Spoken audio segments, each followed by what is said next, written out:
കഴിഞ്ഞ ഒരു പതിറ്റാണ്ടിനിടയിൽ ലോകം അത്ഭുതത്തോടെ നോക്കി നിൽക്കുന്ന ഒരു മാറ്റമാണ് നമ്മുടെ ഇന്ത്യയിൽ സംഭവിച്ചത്. ഇന്ന് 2026 നിന്നുകൊണ്ട് നമ്മൾ പിന്നോട്ട് തിരിഞ്ഞു നോക്കുമ്പോൾ 10 വർഷം മുമ്പുള്ള ഇന്ത്യയല്ല ഇന്നത്തെ ഇന്ത്യ എന്ന് എല്ലാവർക്കും വ്യക്തമാണ്. ലോകവേദിയിൽ ഇന്ത്യയുടെ ശബ്ദം ഇന്ന് മുഴങ്ങി കേൾക്കുന്നു.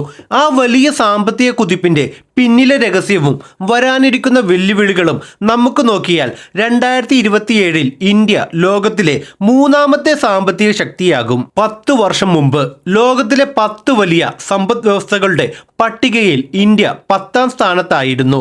പലരും ഇന്ത്യയെ മന്ദഗതിയിലുള്ള സമ്പദ് വ്യവസ്ഥ എന്ന് വിളിച്ച് പരിഹസിച്ചിരുന്ന കാലമായിരുന്നു അത്. എന്നാൽ ഇന്ന് 2026 ചിത്രം പൂർണ്ണമായും മാറിമറിഞ്ഞു. ഇന്ത്യ ഇന്ന് ലോകത്തിലെ 4ാമത്തെ വലിയ സാമ്പത്തിക ശക്തിയായി തലയുയർത്തി നിൽക്കുന്നു. ഇതിനകം തന്നെ നാം $4 ട്രില്യൺ GDP എന്ന വലിയ നാഴികക്കല്ല് പിന്നിട്ടു കഴിഞ്ഞു. ജർമ്മനിയെ മറികടക്കാനുള്ള ഓട്ടം നമ്മൾ തുടങ്ങിക്കഴിഞ്ഞു. 2027 ലക്ഷ്യം നോക്കിയാൽ നിലവിലെ ലോകത്തിലെ ഏറ്റവും വലിയ സമ്പദ് വ്യവസ്ഥകളിൽ 1ാം സ്ഥാനത്ത് അമേരിക്കയും 2ാം സ്ഥാനത്ത് ചൈനയുമാണ്. 3ാം സ്ഥാനത്ത് ജർമ്മനിയാണ് ഉള്ളത്. എന്നാൽ ആഗോള സാമ്പത്തിക വിദഗ്ധർ ഇപ്പോൾ പ്രവചിക്കുന്നത് ഇന്ത്യ 2028 വരെ കാത്തിരിക്കേണ്ടി വരില്ല എന്നാണ്. നിലവിലെ വളർച്ചാ നിരക്ക് 6% മുതൽ 8% വരെ തുടരുകയാണെങ്കിൽ 2027 അവസാനത്തോടെ തന്നെ ഇന്ത്യ ജർമ്മനിയെ മറികടന്ന് ലോകത്തിലെ 3ാമത്തെ വലിയ സാമ്പത്തിക ശക്തിയായി മാറും. 10 വർഷം മുമ്പ് ജർമ്മനിയും ഇന്ത്യയും തമ്മിലുണ്ടായിരുന്ന വലിയ സാമ്പത്തിക വ്യത്യാസം ഇന്ന് വെറും ഏതാനും $100 ബില്യൺ കുറഞ്ഞിരിക്കുന്നു. ജർമ്മനി ഇന്ന് സാമ്പത്തിക മാന്ദ്യത്തിന്റെ മറ്റു വെല്ലുവിളികളുടെയും നേരിടുമ്പോൾ ഇന്ത്യ കുതിക്കുകയാണ്. ജർമ്മനിയുടെ തളർച്ചയും ഇന്ത്യയുടെ കരുത്തും നോക്കിയാൽ എന്തുകൊണ്ടാണ് ജർമ്മനിയേക്കാൾ വേഗത്തിൽ ഇന്ത്യ വളരുന്നത്? 2026 സാഹചര്യങ്ങൾ പരിശോധിച്ചാൽ ഇതിന് വ്യക്തമായ കാരണങ്ങളുണ്ട്. ഊർജ പ്രതിസന്ധി. റഷ്യ ഉക്രൈൻ യുദ്ധത്തിന് ശേഷം യൂറോപ്പിലും പ്രത്യേകിച്ച് ജർമ്മനിയിലും ഉണ്ടായ ഊർജ പ്രതിസന്ധി അവരുടെ ഉൽപാദന മേഖലയെ സാരമായി ബാധിച്ചു. പ്രായമാകുന്ന ജനസംഖ്യ. ജർമ്മനിയിലെ ഭൂരിഭാഗം ജനങ്ങളും പ്രായമായവരാണ്. ഇത് അവരുടെ തൊഴിൽ മേഖലയെ തളർത്തുന്നു. ഇന്ത്യയുടെ യുവശക്തി. ഇന്ത്യയുടെ ഏറ്റവും വലിയ കരുത്ത് ഇവിടുത്തെ യുവാക്കളാണ്. ലോകത്തിലെ ഏറ്റവും വലിയ യുവജനതയുള്ള രാജ്യം എന്ന നിലയിൽ ഇന്ത്യയുടെ തൊഴിൽ ശേഷിയും ഉൽപാദനക്ഷമതയും വർദ്ധിച്ചുകൊണ്ടിരിക്കുന്നു. അടിസ്ഥാന സൗകര്യ വികസനം. കഴിഞ്ഞ ഏതാനും വർഷങ്ങളായി റോഡുകൾ, റെയിൽവേ, വിമാനത്താവളങ്ങൾ, ഡിജിറ്റൽ ഇൻഫ്രാസ്ട്രക്ചർ എന്നിവയിൽ ഇന്ത്യ വൻതോതിൽ നിക്ഷേപം നടത്തുന്നുണ്ട്.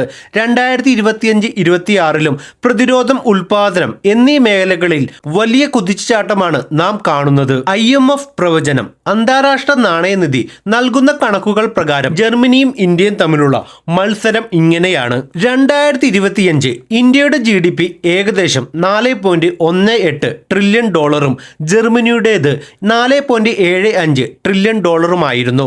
2026 ഇന്ത്യ $4.6 ട്രില്യൺ എത്തുമ്പോൾ ജർമ്മനി $4.9 ട്രില്യൺ തന്നെ നിൽക്കാനാണ് സാധ്യത.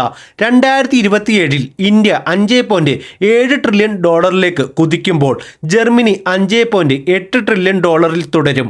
അതായത് നേരിയ ഒരു വ്യത്യാസം മാത്രമേ ഇരു രാജ്യങ്ങളും തമ്മിൽ ഉണ്ടാകൂ. ഇന്ത്യയുടെ വളർച്ചാ നിരക്ക് അല്പം കൂടി വർദ്ധിച്ചാൽ 2027 തന്നെ നാം 3ാം സ്ഥാനത്തിലെത്തും. ഇവിടെ പലരും ഉന്നയിക്കുന്ന ഒരു പ്രധാന ചോദ്യമുണ്ട്. GDP വർദ്ധിച്ചതുകൊണ്ട് സാധാരണക്കാരന് എന്ത് ലാഭം? ഈ ചോദ്യത്തിൽ കാര്യമുണ്ട്. ഒരു രാജ്യത്തിന്റെ ആകെ വരുമാനമാണ് GDP. എന്നാൽ ആ വരുമാനം ജനങ്ങൾക്കിടയിൽ എങ്ങനെ വിഭജിക്കപ്പെടുന്നു എന്നാണ് പ്രാധാന്യം. ഇതിനെ പെർ ക്യാപിറ്റൽ ഇൻകം അല്ലെങ്കിൽ പ്രതിശീർഷക വരുമാനം എന്ന് പറയാം. നമ്മൾ ജപ്പാനെ GDPയിൽ മറികടന്നുവെങ്കിലും ജീവിത നിലവാരത്തിൽ നാം അവരെക്കാൾ പിന്നിലാണ്. അതിനുള്ള പ്രധാന കാരണം ജനസംഖ്യ. ജപ്പാനിലെ ജനസംഖ്യ വെറും 12 കോടിയാണ്. എന്നാൽ ഭാരതത്തിൻ്റേത് 142 കോടിയിലാണ്. വരുമാന വ്യത്യാസം നോക്കിയാൽ ജപ്പാനിലെ ഒരാളുടെ ശരാശരി പ്രതിശീർഷ വരുമാനം ഏകദേശം $34,000 അമേരിക്കൻ ഡോളറാണ്. ഇന്ത്യയുടേത് വെറും $2,900 മാത്രമാണ്. ചൈന പോലും 2010 ജപ്പാനെ GDPയിൽ മറികടന്നിട്ടും ഇന്നും പ്രതിശീർഷ വരുമാനത്തിൽ ജപ്പാനേക്കാൾ പിന്നിലാണ്. അതുകൊണ്ട് ഇന്ത്യ പ്രതിശീർഷ വരുമാനത്തിൽ മുന്നിലെത്താൻ ഇനിയും ദശകങ്ങൾ വേണ്ടിവരും. വികസനം എന്നാൽ കെട്ടിടങ്ങൾ മാത്രമല്ല, സിവിക് സെൻസ് എന്നുണ്ട്. നമ്മൾ ജപ്പാനെ കണ്ടുപഠിക്കേണ്ടത് അവരുടെ GDP വളർച്ചയല്ല, മറിച്ച് അവരുടെ ജനങ്ങളുടെ സംസ്കാരമാണ്. ജപ്പാനിലെ തെരുവുകളിൽ മാലിന്യം കാണാൻ കഴിയില്ല. അവിടുത്തെ ജനങ്ങൾ പൊതുമുതൽ സ്വന്തം സ്വത്ത് പോലെ സംരക്ഷിക്കുന്നു. എന്നാൽ ഇന്ത്യയിൽ 2026 നാം നേരിടുന്ന വലിയ പ്രശ്നം സിവിക് സെൻസിന്റെ കുറവാണ്. റെയിൽവേ സ്റ്റേഷനുകളിലും ബസ്സുകളിലും മെട്രോയിലുമെല്ലാം നാം കാണിക്കുന്ന അശ്രദ്ധ നമ്മുടെ വികസനത്തിന് കരിനിഴൽ വീഴ്ത്തുന്നു. സാമ്പത്തികമായി വളരുമ്പോൾ തന്നെ ഒരു സമൂഹം എന്ന നിലയിൽ നാം കൂടുതൽ ഉത്തരവാദിത്തമുള്ളവരായി മാറേണ്ടതുണ്ട്. ഇന്ത്യ നേരിടുന്ന വെല്ലുവിളികൾ നോക്കുകയാണെങ്കിൽ മൂന്നാം സാമ്പത്തിക ശക്തിയാകാനുള്ള യാത്രയിൽ നമുക്ക് മുന്നിൽ ചില വലിയ കടമ്പകളുണ്ട്. തൊഴിലില്ലായ്മ. സാമ്പത്തിക വളർച്ച ഉണ്ടാകുന്നുണ്ടെങ്കിലും എല്ലാവർക്കും തൊഴിൽ ലഭിക്കുന്നില്ല. IT മേഖലയ്ക്ക് പുറമെ മറ്റ് മേഖലകളിലും സ്ഥിരമായ തൊഴിലവസരങ്ങൾ ഉണ്ടാക്കേണ്ടതുണ്ട്. നൈപുണ്യ വികസനം. നമ്മൾ നേടുന്ന ഡിഗ്രികൾക്കപ്പുറം പ്രായോഗികമായ അറിവുള്ള യുവതലമുറയെ നമുക്ക് ആവശ്യമാണ്. എങ്കിൽ മാത്രമേ വിദേശ കമ്പനികൾ ഇന്ത്യയിൽ വലിയ ഫാക്ടറികൾ തുടങ്ങാൻ സാധിക്കൂ. സാമ്പത്തിക അസമത്വം. ഇന്ത്യയിലെ 1% അതിസമ്പന്നരുടെ കൈവശം രാജ്യത്തിന്റെ 40% സമ്പത്തും കേന്ദ്രീകരിച്ചിരിക്കുന്നു. ഇത് വികസനത്തിന്റെ ഗുണം സാധാരണക്കാരിലേക്ക് എത്തുന്നത് തടസ്സമാകുന്നു. ഇടത്തരക്കാരന്റെ ഭാരം നോക്കിയാൽ വിലക്കയറ്റവും നികുതിയും ഇടത്തരക്കാരെ സാരമായി ബാധിക്കുന്നുണ്ട്. അവരുടെ കൈകളിൽ ചെലവഴിക്കാൻ പണമില്ലെങ്കിൽ രാജ്യത്തിന്റെ ഉപയോഗം കുറയും.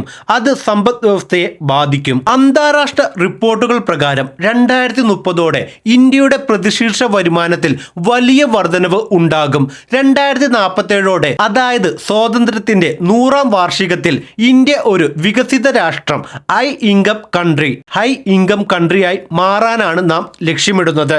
ഇതിനായി സർക്കാർ തലത്തിൽ വലിയ പ്ലാനുകൾ തയ്യാറാക്കപ്പെട്ടിട്ടുണ്ട്. ഇന്ത്യ ലോകത്തിലെ 3ാമത്തെ സാമ്പത്തിക ശക്തിയാകുന്നത് അഭിമാനകരമായ കാര്യമാണ്. എന്നാൽ അതിലുപരിയായി ആ വളർച്ച ഓരോ സാധാരണക്കാരന്റെയും അടുക്കളയിൽ പ്രതിഫലിക്കണം.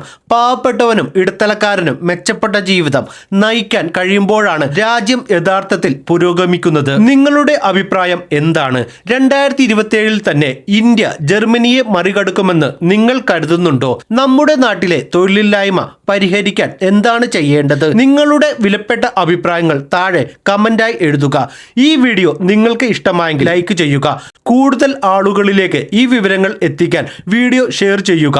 ചാനൽ ഇതുവരെ സബ്സ്ക്രൈബ് ചെയ്തിട്ടില്ലെങ്കിൽ ഇപ്പോൾ തന്നെ സബ്സ്ക്രൈബ് ചെയ്യാൻ മറക്കരുത്.